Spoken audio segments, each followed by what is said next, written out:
laki-laki yang hobi bermaksiat sebelum nikah akan lebih mudah bermaksiat setelah nikah.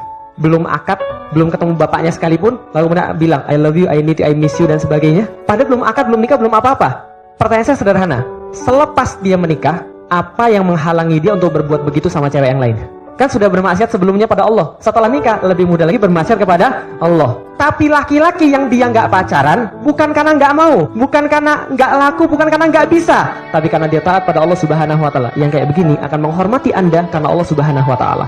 Yang kayak begini akan menjaga Anda karena Allah Subhanahu Wa Taala. Yang kayak begini, walaupun sikat WC demi ngidupin Anda dengan harta yang halal, dia lakukan. Gosok mobil, cuci mobil orang, dia lakukan. Asal hartanya halal. Yang kayak gini baru bener. Dan cinta nggak bisa dimanipulasi. Makanya kalau ada orang bilang cinta ke anaknya tapi nggak berani datang pada bapaknya dan minta pada bapaknya, sorry, saya harus sampaikan bahwa laki-laki semacam ini banci.